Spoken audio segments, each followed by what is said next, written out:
What's up, everybody? Welcome back to the channel. You're in store for a great Q&A today. Today we talked about all sorts of things. It was supposed to be about practice. We talked a little bit about practice, but I showed a couple of new mouthpieces I'm testing out. We talked about kind of some do's and don'ts of moving to New York and why it's important, I think, to still be a jazz musician and move to New York, among many other questions. As always, kind of go down to the description below if you're on YouTube watching this and check out the time codes. You can click on the questions that you find most relevant and leave us a note, leave us a question for next week's episode. Would love to get to that. I try to collect them throughout the week and then get them all into the show. So we'll be back again next week. Thanks for watching, and we'll see you in the next video. We're going to talk about a couple things and do some practicing, I think. Kind of do some shedding, what I've been shedding, kind of things to think about when I'm shedding. Trying to do a variety of things on the live stream this year. So we're going to try to do that. Next week, I'm really excited. We're going to have a special guest on the live stream next week from Marcinkiewicz Mouthpieces. And we're going to have a big announcement next week that I'll let you wait for that. But yeah, Marcinkiewicz is going to come. They're going to be, Graham is the guy's name, and he's going to be coming, and he's going to let us know about what's happening kind of over there at Marcinkiewicz and some things that are coming up. So this is going to be super cool. I want to give maybe a preview of what it is. I've got a couple of goodies right here. I'll give you a preview of that today. Okay, so the first thing is, so Chris asked if there's a new camera. Yes, I got a new camera. Started using it a couple weeks ago. Well, actually, no, it's not a new camera. It's a new lens, new setup. New setup, still kind of getting used to everything. So if there's a little audio glitches or whatever, that's why. Still trying to get everything synced up. It's a lot of moving parts. If there's anything that you should try to learn is how to do a live stream potentially, and how to manage all of the technology that goes into a live stream. So I just got done with a great master class from the University of Georgia, which is super cool. Josh Bynum students there, trombone students, as well as the jazz program. So thanks to them for having me. That was super fun. We talked about this. Create, connect, repeat. If you can read it, my little poster back here. We talked about create, connect, repeat, and kind of all of the things that I think about in terms of developing a career, a brand, content. All of it kind of fits under this one heading of create, connect, repeat. It's both a YouTube show, and it's the name of the talks that I like to give, talking about music business, entrepreneurship, and building a brand and building your music career. So hope that that might be interesting to some of you. There's some videos on YouTube about that. But first thing is, does anybody need some Edwards lead pipes? So I know there's some people here, and this will be some people watching in the future. I have these. These are the 3 stock ones that come with a 508 slide. If anybody wants to buy them, let me know. Send me a DM or an email or something with an offer for how much you think that they're worth. They don't fit in my trombone. They're not useful to me. So if you want to check them out, check them out. Let me know what you think they're worth. I'm trying to get rid of them. So 3 Edwards lead pipes. Really exciting, I know. Do you have recommendations for affordable capture cards? Do I have recommendations? Elgato is the company that makes some good ones. I used this one for a while. Oh, you can't read it. Okay, here we go. HD60S, because this was the only thing in stock when it went. This is not the best one. This is just the one that was in stock in March.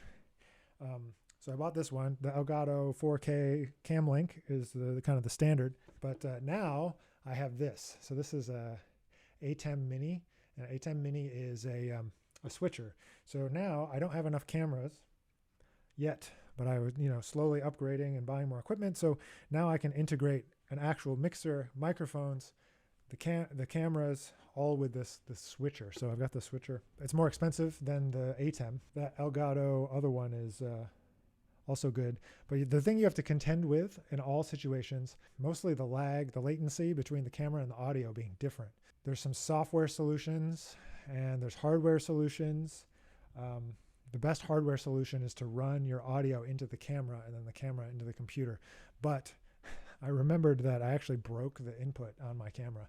So I got to get a new camera at some point to fix that. But if you could go back in time and stop yourself from one professional mistake, would you? And what would you try to fix? Oh, what a question, DJ. Oh, what would I go back and fix? A professional situation. I've only stormed off the bandstand one time, and I was okay with why.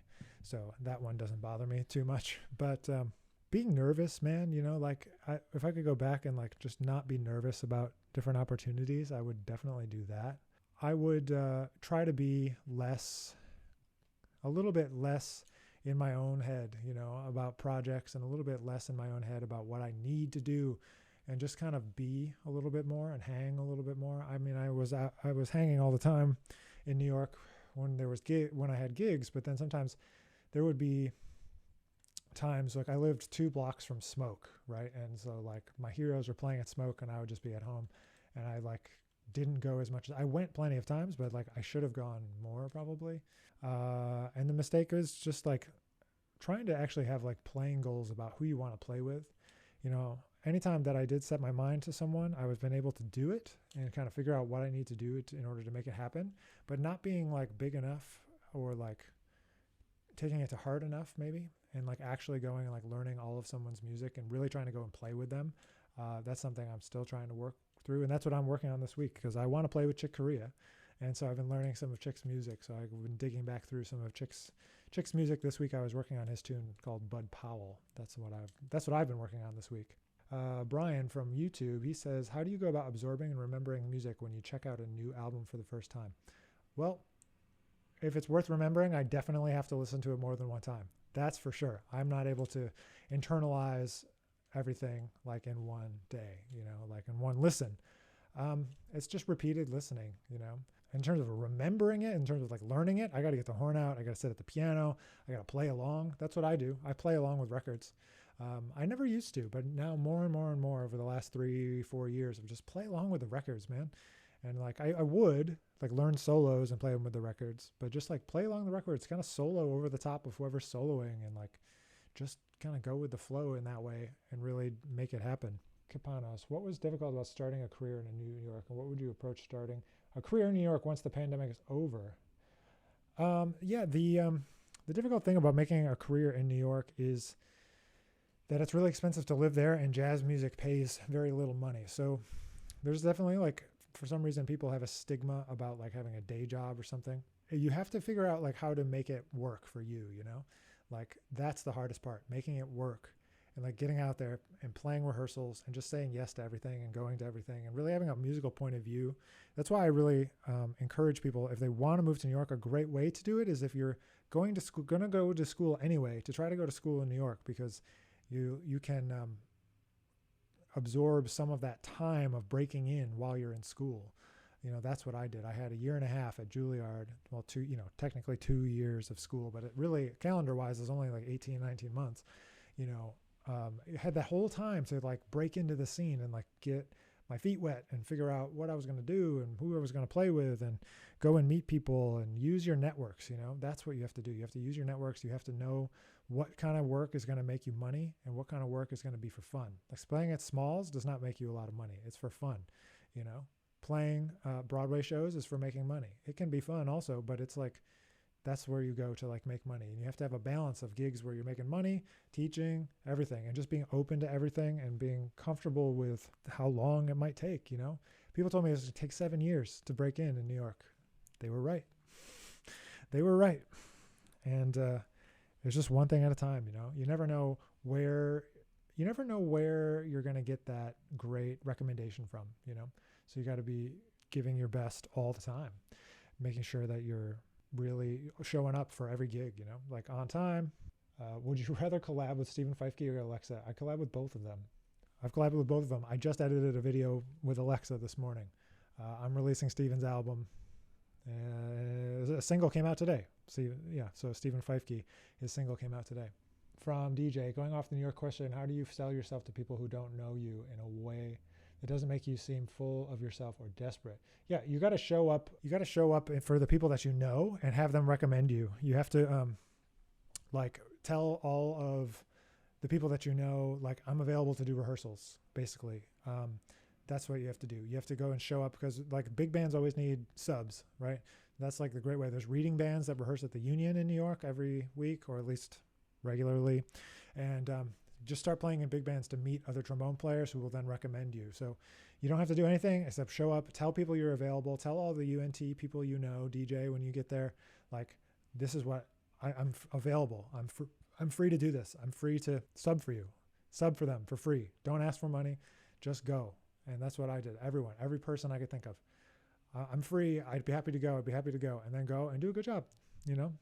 Be cool, do a good job, and that'll get you started. And one thing leads to the next, which leads to the next, which leads to the next. And that's how you do it, for sure. Just wanted to say your album Here Now is a favorite of mine. Thanks for your music and sharing your knowledge. Hey, man, Andrew, thanks for hanging out. Appreciate it, man. I'm glad you dig the record. It's one of my favorites, too. Here and Now is a good one. It was very, it was kind of like a turning point for me, just like go for it kind of thing. It was kind of maybe some of the first two records were a little bit timid, and that one was like, this is me, bam. And I really, really love that Duke Ellington composition on there, Single Petal of a Rose. I love that arrangement. I wish I could play it more, but what are you going to do? Can't always get what you want in this world. How do you practice voice leading? Ooh, that is a really good question. Okay, so there are a couple ways to practice voice leading. Number one, play the piano. Number one is play the piano and learn thirds and sevenths and how they connect together. That's all you got to do. Root, third and seventh. Root, third, seventh, and then play through tunes, My very first lesson with Wycliffe Gordon when I was in high school, I went to his apartment, and what did he ask me to do? Accompany him on All the Things You Are. He's like, just play roots, thirds, and sevenths. It's fine. And I was like, and I couldn't do it, right? So just that is enough to kind of start your journey on voice leading. And then the next step is to start playing voice leading on your trombone. So just playing, what I like to say is counterpoint with the bass, right? So we say note against note counterpoint. That means one note per chord. Improvise counterpoint against the bass using the voice leading. The thirds connect to the sevenths connect to the thirds, but there's other ones too. As you go, you'll start to hear different voice leading that will occur. So that's one way. The next way is even more than that, to really understand harmony and theory and really think about things in terms of modes, in terms of extensions and how like triads might move that aren't like the root triad. For example, let's take like a 2-5 in E flat major. So you get F minor. And so the upper structure of that is C minor, right? Of F minor, you get C, E flat, and G gives you a natural 9. And then if I say, okay, if I take that and I move it down on B flat 7, I go C minor, and then I can play F sharp, E flat, and C, a diminished triad instead of a minor triad, and all of a sudden I have voice leading of 9 connecting to flat 9, and then 9 again on the E flat. So there's other voice leading that other than the thirds and the sevenths. So you got to kind of explore it. But voice leading is everything. Voice leading is why I love Duke Ellington. It's why I love his music, because the lines are what creates the voice leading. So we were checking out Jerry Mulligan's Line for Lions at UNT this week with my students, kind of thinking about this exact thing. It's counterpoint. It's notes against the bass. And so you have to investigate. You have to use your ears. Your ears will tell you what sounds good, but you have to take the time to investigate it and put it so high. You can play any notes you want if you voice lead well in and out of those notes. So it's so important. It's so interesting, and I love it. Building my career from Europe. What needs to... Oh, so you're looking for awareness in New York, and you're in Europe. Man, if you're killing and you're putting up great stuff, meaning records, videos, interacting with players on social media, building an audience, connecting with fans, you can build up a bigger audience than any of us in the US have. I mean, that's the thing. That's the thing that jazz musicians don't want to do, is they don't want to build an audience. They want to get plugged into the scene. They want to just get plugged in, like, oh, here you go. Here's the gig. Here, play at Jazz Lincoln Center. Here, play at the Blue Note. And that's how you think you build audience. That's not how you build audience. You build audience one person at a time through doing things like this, talking to people, interacting with them, sharing your music, sharing different ways of thinking, all of that kind of stuff. Like, it's not one thing that makes or breaks you. You can be anywhere, man. You don't even have to be in New York anymore. I think it's important to be in New York at some point, because I think the drummers play a different way there, and it gives you a sense of like real jazz time and feel, and it's important, I think, to go. But like, in terms of launching your career or building an audience, you can be anywhere at this point. You could be in Antarctica and it wouldn't matter, as long as you were aware of when your audience was awake and you could connect with them, So Simon, I think if you want to build awareness, you're doing the right thing, showing up, talking to trombone players. So now I know who you are. Maybe we'll connect on Clubhouse or whatever. But anyway, I mean, I think you should go to New York at some point just to meet some people, probably. Obviously not right now, but, get over there so people know who you are. There's tons of players in Europe that are great. And there's nothing to do with geography. One is better than the other, How does the LA music scene compare and contrast with the New York scene? I don't know because I've never lived in LA. So I couldn't really speak to that. I've asked other people that question before. LA is what I always hear is that there's not as much community because everything is spread out there. New York is so compact. Everyone's on the train. Everyone's close together. Can go to Smalls and hang out, and you can like have a gig and then come back and like hang and all this kind of thing. So the community aspect, I think, is a little bit different. The lifestyle is different too. Like an East Coast lifestyle is different than a West Coast lifestyle. It's just different. It's a different speed. It's different priorities. Whether it's good or bad, I'm not judging, but I'm just saying like it's just a fact. It is different. That's for sure. All right, Brian Soy says, thoughts on military jazz bands. One of my best friends in the whole world is in the Airmen of Note now. His name's Chris Ziemba. He's the pianist now. We've grown up together, man. We were in high school band together. Not high school band, but we were in a band in high school together. The Eastman Community Jazz, what was it? EYJO, Eastman Youth Jazz Orchestra. It's not my cup of tea because I don't want to be in the military. That's just me, but it is not like bad. I mean, it's a great way to just play music for your life, Some of those bands play in a style that I don't really dig, but that doesn't mean it's bad. If it was my big band, it would sound different than that, but that doesn't mean that it's not good. So I don't know. I've never done it. One of my students is auditioning for the Falconeers, maybe. He's going for that soon. And I know I've had other students that we've, prepped those auditions, and it's a great process to go through to prep for those auditions. They always choose really hard music, and it's always great to have like goals, goals, things to work on, things to shoot for. And that's one of those things, that's for sure, is trying to win one of those jobs. That's hard, man. Another good friend of mine, Javier Nero, just got a job with the U.S. Army Blues. It's great, man. He's at basic now, I think. Still, I haven't heard from him, so I think he must still be at basic training. I've been playing the same mouthpiece since 10th grade, and that's a Marcinkiewicz 6ES. Sorry, this is not the same exact one that I played since then, but it is similarly worn. I think I've had 3 of them. So I'll play a couple. No, I'm going to do this. I'll play like one A section on this mouthpiece, and then I've got a couple others. So you guys can let me know if you think these sound any better. I'm not saying that I'm going to 100% listen to what you say, but I would love to get your opinion and hear what people think through, just because I only say that because, when it's through a live stream through your phone, and it's like, is that really how it sounds? Probably not. But okay, so I'm telling you what we're going to, kind of a preview of what's going to happen next week. So we're going to be talking with Marcinkiewicz, Graham from Marcinkiewicz, and he's going to give you some info about the mouthpieces, number 1, which is going to be great. But number 2, we're actually working on figuring out kind of some customizations to this mouthpiece, which is kind of cool, which I think I might be into, because usually I don't like changing. So this is a new 6ES, and there's also a 6E, but the S is the back bore, so it's got a bigger back bore. But what I like about these mouthpieces is that they're lightweight and give fast response, and are not bright. Those are things I like about it. But so anyway, so I tried a bunch. They sent me like 15 mouthpieces, and I've been trying all different ones. And Graham will tell you all about those next week. But then he was like, what would happen? Because I did some experimenting and failed miserably with like getting custom mouthpieces made. But so anyway, they made me 2 prototypes here. So this is one with their symphony, like weight, like extra weight, symphonic, or what do they call it? Concert hall. And then also this one, which is a different rim shape than my normal one. I'm going to play, someone wants me to play Stella by Starlight. So I'll blow through the changes of Stella by Starlight for a second here. So I've got to mute this talking microphone so you can just hear the trombone. But yeah, so I'm going to play this, and then I'm going to play this one. So this one's number 2. So if you're following along live now, this is number 2, and then this is number 3. And so I want you to vote. Number 1 is just my regular one, and voting for number 1 is totally fine, by the way. Voting for number 1 is totally fine. In terms of which one you think sounds the best. Stella.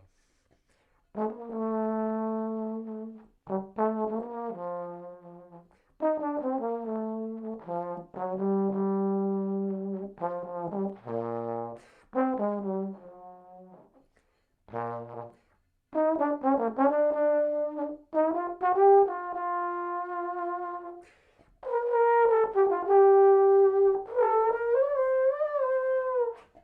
I forgot to mute the microphone.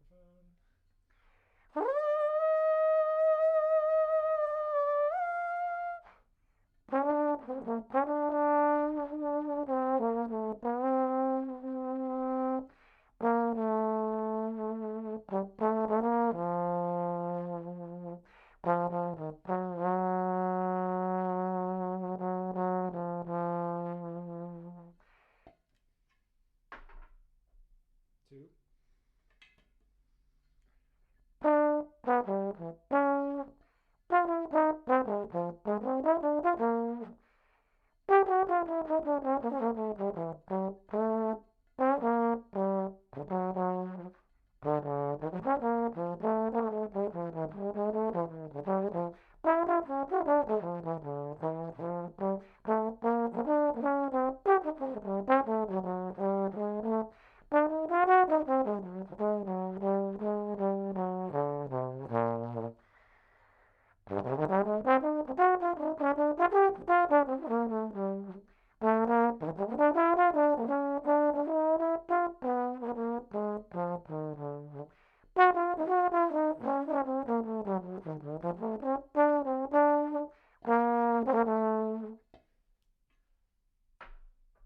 Here's number three.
All right, so there you go. They're a little Stella and a couple mouthpieces there.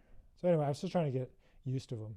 I'm enjoying using the blues scale. How far can a person get away with using the blues scale with the major thrown in 3 to my ear? Okay, well, I'm going to, sorry, Dr. B, I'm going to kind of rail against the use of the blues scale because the blues scale is one color and it's not one that I would encourage you to overuse. And that's the one like on B-flat blues using a B-flat blues scale. However, if you use a G blues scale on a B-flat blues, you end up with more notes that are in the key and still sounds bluesy. So check this out. So if I go ahead and I play like B-flat blues with the B-flat blues scale, it sounds like this.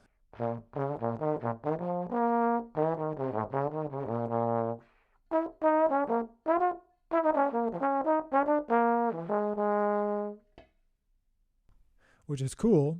However, and I also threw in the major third, just like you mentioned, throwing in the major third on that chord. But it's kind of all the notes are outside of the key. So if you hear it as it sits against the chords, almost all of those notes, like E flat, E natural, D flat, none of them are chord tones. So it gives a very strong and strident sound. And nothing wrong with that sound, but it can be very quickly and easily overused. So I encourage you to have, multiple versions that you might use of the blues scale. So on B flat, instead of doing that, B flat blues scale, I would say, oh, what if we use a G blues scale? So check this out.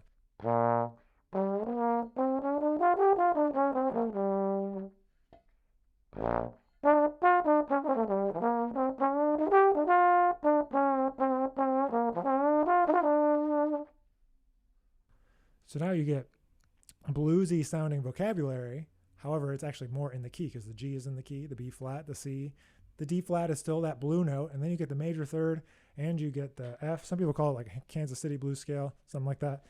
But that's my first rant when I go to a high school and all the kids are using the B flat blues scale, I say, okay, that's great. But what about this other blues scale that also sounds good? And then you can hear the change between B flat and E flat and the 2-5-1s and actually hear the harmony. Another rant I could go on, but I won't, is the fact that like everyone starts with the blues in jazz in terms of where education begins, but it's like the blues is the exception to all the rules of harmony. So starting with it doesn't always make a lot of sense. It does in the sense that you can really quickly get people playing and improvising fast over it by saying, just use the B flat blues scale, which is true. And is a good way to get people playing. But other tunes like So What or any modal tune, you can use a major scale and get the same effect. So this is something we do in my nonprofit, the Institute for Creative Music. When we do workshops, we've gone all over the country to do these kind of workshops where we're trying to get students from all backgrounds to be improvising. And so we'll get a bunch of classical clarinet players to be improvising over Radiohead tunes or something like this. So what are you guys practicing this week? Like I was saying, I'm trying to hold myself accountable to my goal of trying to play with some more musicians that I love. And so one of those people for me is Chick Corea. So I've been working on that tune that I was talking about, Bud Powell. So I've been working on that. So at any rate, I've been learning this tune. And it's really interesting to kind of contrast and like hear Chick play. There's this whole record called Remembering Bud Powell with Joshua Redman, Kenny Garrett, Christian McBride, and Chick, obviously, and Roy Haynes. And they play a lot of his tunes, but they also play like tunes inspired by Bud Powell, like this tune, Bud Powell. And Bud Powell, I feel like, is maybe underrepresented, at least in jazz education. Sometimes it's always dependent on who the person is, of course, that the teacher, I mean, but it's always interesting to see that like Bud Powell gets left out. In my opinion, his tunes are really, really good for learning vocabulary and for just playing bebop in an authentic way. And he plays such killing lines, but people, rightfully so, focus on Dizzy and Bird and Monk. But what I wanted to say was that it's really interesting to hear Chick, because Chick's got an interesting combination of Bud and Monk when he plays these type of tunes, which is like in the bebop style. And he plays a lot of a lot of flat 5 dominant chords. But it's really interesting, man. Super interesting. Not doing a lot of shedding right now. I recently got the Mark Levine jazz piano book you've talked about. Yeah, man, it's a good start on the piano. Dr. B, going back to the blues scale for why he wants more ranting. It's totally cool. I'm glad to answer. He says, say E minor over a G major song. No, that's definitely how you can use it. That's definitely how to use it. I would not play G blues scale over a G major song. I would play E. I don't make a difference between like a minor blues scale and a blues scale. It's all the same. Same with pentatonic. To me, no such thing as a minor pentatonic. You're playing the pentatonic from a different note. It's still the same 5 notes to me. People can kind of think about it however they want. Or they can think about minor. Because when some people say minor pentatonic, they say A, C, D, E, G. Some people, when they say minor pentatonic, mean A, B, C, E, F sharp, right? So it's like a very unclear terminology to me. And I don't know. But in any key, in a major key, if you play the pentatonic or the blues scale starting from the relative minor, so in the key of G major playing E blues scale, you get some nice blue notes, some nice vocabulary that way, that's for sure. But I wouldn't play G blues scale over G major. It's not going to sound awesome. Brian says, do you think people can get started on composition through studying scores and listening a lot, even if you don't know how much actual composition theory?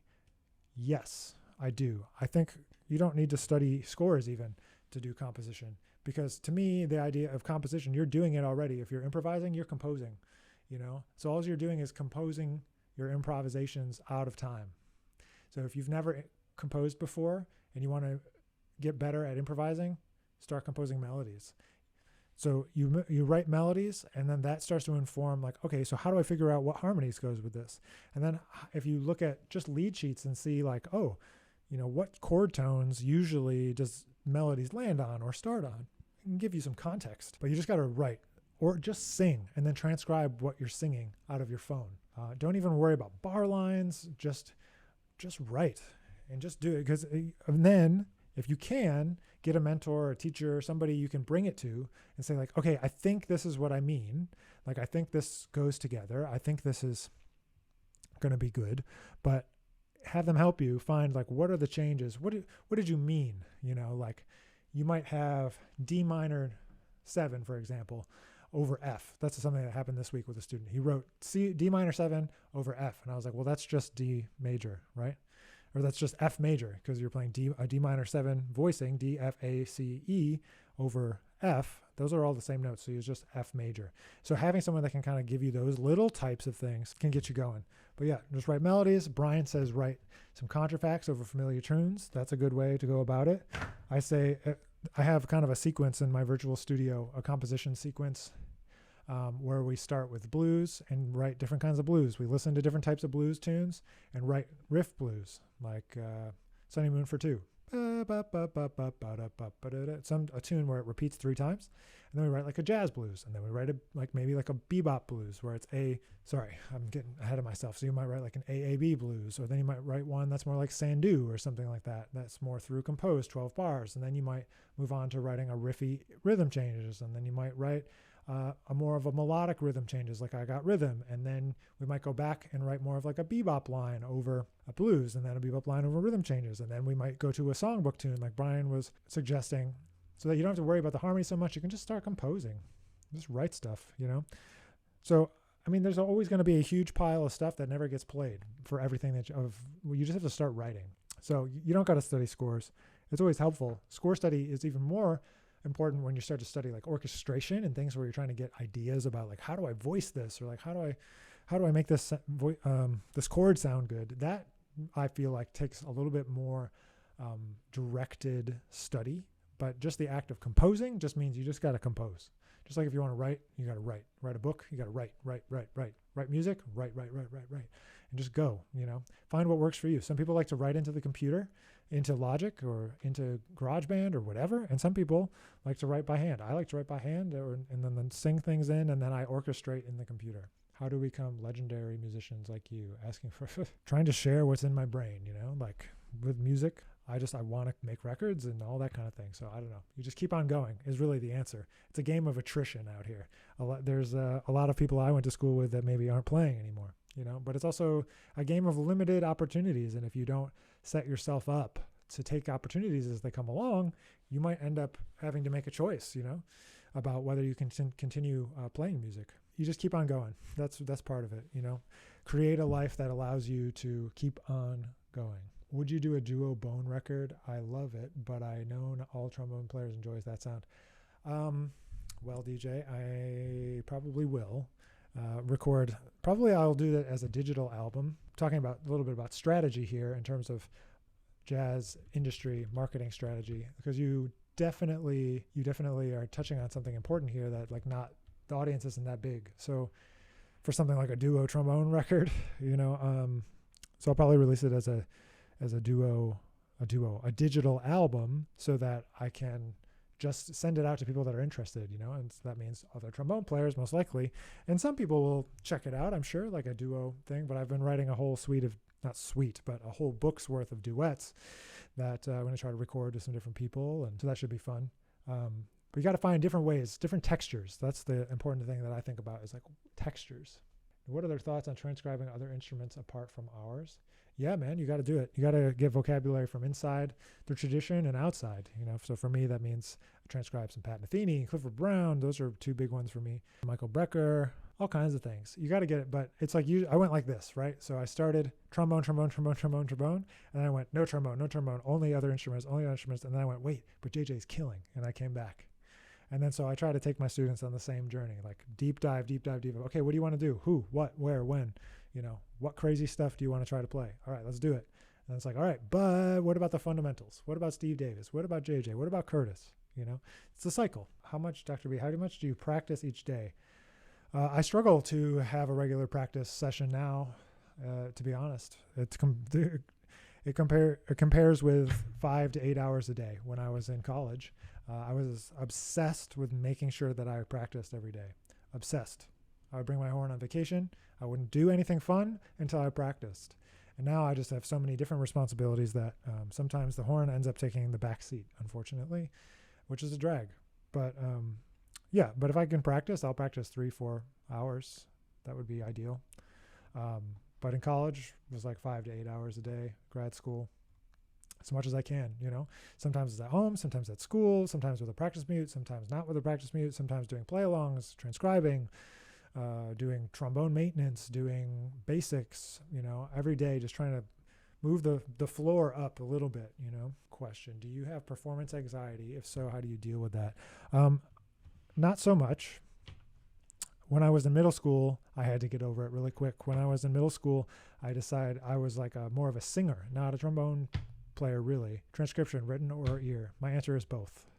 I do it by ear first, and then I write it down.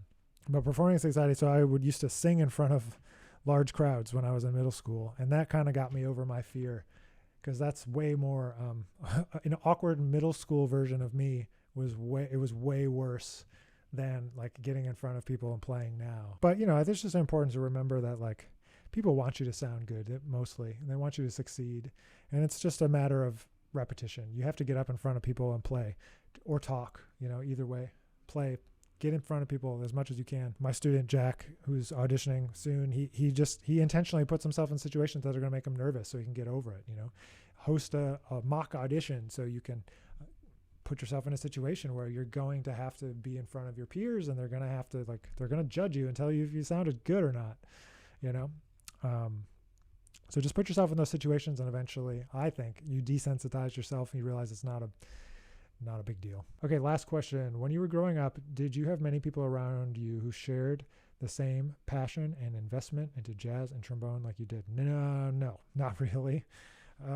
My mom played flute plays the flute. She was not playing when I was younger. She's playing again now, but she started playing again when I got serious about music in high school, which was great. But nobody was into jazz. For me, I just fell in love with it in 10th grade, playing Ellington's music. And it took me on a path I didn't know about necessarily. And I also met Wycliffe Gordon around that time. And he came to Rochester. I happened to be in a place where, you know, he came and got to, you know, meet him and get some encouragement. And then, but no, there wasn't a large amount of jazz. I mean, I was pretty nerdy, so like whatever I wanted to get into, I would kind of just get into it, deep into it. And so once that started, then that was like what I was about, you know. It was just trombone first, though. It was definitely just trombone first, and then the jazz came later. Yeah, Israel Montage Grill. That's right. That's where it was. You probably were there. I just found recently a picture. I'll have to share it. It must be at school maybe. My mom found it maybe and sent it to me. There's a picture from that night. Yeah, I figured you were there. Anyway, so that was a kind of a turning point. I don't know if it was good or bad. That's the story of growing up with not a lot of jazz around. And then, you know, Israel was really important too in my development as a jazz trombonist. I got to Eastman. I couldn't play a darn thing. And Israel was finishing his doctorate. He was, I think that's what you were doing, finishing your doctorate. And he directed the jazz trombone ensemble there. I think it was still called Bionic Bones then, right? Israel put me in my place more than one time, which was 100% necessary, and kicked my butt. At least that's how I remember it. But it was good. Oh, was it masters? Okay. Israel is very important in helping me get my stuff together, just like making me realize how much I did not have together. And I think that's really important to have in your life, is someone who will be honest and tell you when it's not together. Exactly. Here it is. He says, all love. And it's because that's what it is. It's like, yes, he's being honest. You need to get it together. So thank you. Anyway, I got to run, but it's been fantastic to talk with everyone today. Thank you for being on. We'll be back next week. We'll be talking with Graham from Marcinkiewicz, and probably doing some playing like we did today, briefly. I know we kind of just mostly talking today, but I'm glad everyone could be here, and we'll see you next week.